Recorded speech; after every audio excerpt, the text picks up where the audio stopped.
Hey folks, Chris Eckhart here, and I wanted to bring another glyphosate video to you guys and just share some more of my understanding around the use of that product, what might be concerning about it, how we might mitigate some of those concerns. And it's not all good and it's not all bad. Again, it's pretty nuanced on there.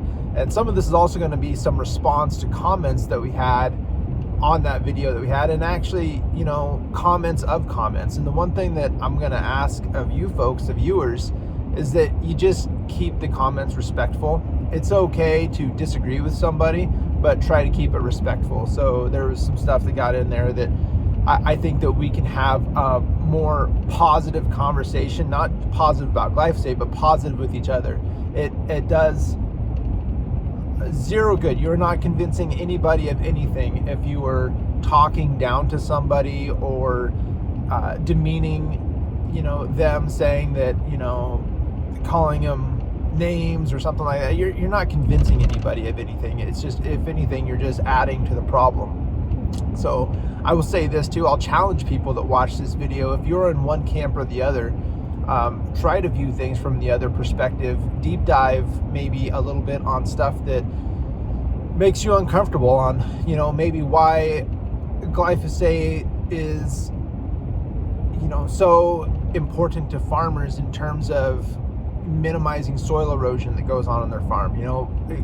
That is something that I struggle with to this day. I'm not using the glyphosate on my farm, but I do struggle with, I don't think that tillage is necessarily better. It's just a path that I've chose to go down. There's enough farmers around me that are going down the glyphosate path. I've chose to go down a different path and to see what the results are.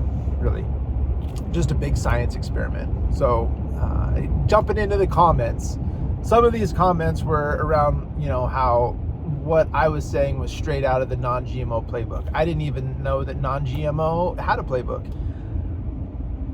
It references the fact that some of what I'm saying is trying to, discredit glyphosate, or say that, what I'm saying is just, those are just what people say that are against glyphosate. Now, a lot of what I said, that's my experience with it. I did have experience with, Rhizoctonia, Fusarium, those kind of things. I've seen that absolutely just annihilate a field after a field's been sprayed with glyphosate. If you don't wait a long enough period of time for all of that fungus to die and you get that green bridge effect, that is something that happens, and it happens specifically when you use glyphosate. So just throwing that out there. And then saying things like, there's no evidence of glyphosate affecting microbiology. That's not true. And so I'll throw this in here. This book, Glyphosate, A Unique Global Chemical, it basically highlights in there, Franz and his two co-authors in there talk about how glyphosate does affect microbiology, specifically bacteria and fungi. And they had the greatest effect in a lab setting. What they do say is when they got out into, nature or the field studies, they saw a limited impact or no impact. That doesn't mean that it didn't have an impact. There just was not an observable impact from what they could tell. But in the labs, they definitely had an impact. And when they were doing, tests with the cultures by themselves.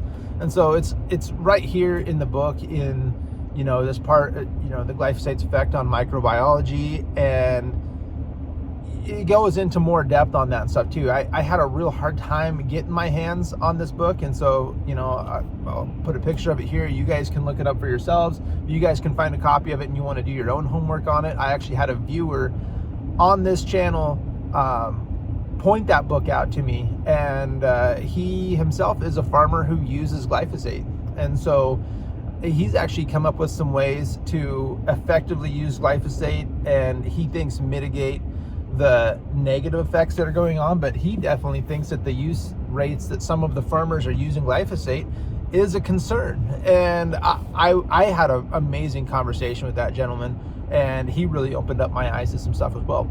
I think there's also the potential, because they talk about in that book how if you read between the lines, a lot of what is probably breaking down that glyphosate is the microbiology itself. So one, it's getting tied up with the minerals and stuff in the soil, but the actual breakdown of that chemical happens faster in higher biologically active soils. And so maybe there's a chance that by inoculating our soils with, say, vermicompost or different ways of inoculating soils, but maybe we can mitigate the negative or toxic effects that glyphosate is potentially having on our soil. And I didn't say it is, but potentially might be having on our soil. And so you get into it. When they were putting glyphosate on the soil, it had effects on oxygen uptake. It sped up oxygen uptake. It sped up CO2 respiration. It slowed down oxygen uptake. It slowed down CO2 respiration. And they give, some theoretical reasons as to why that might be happening, but they never say specifically, this is why it happened. They didn't know. And it was just really fascinating reading some of those things in that book about that chemical. It's a very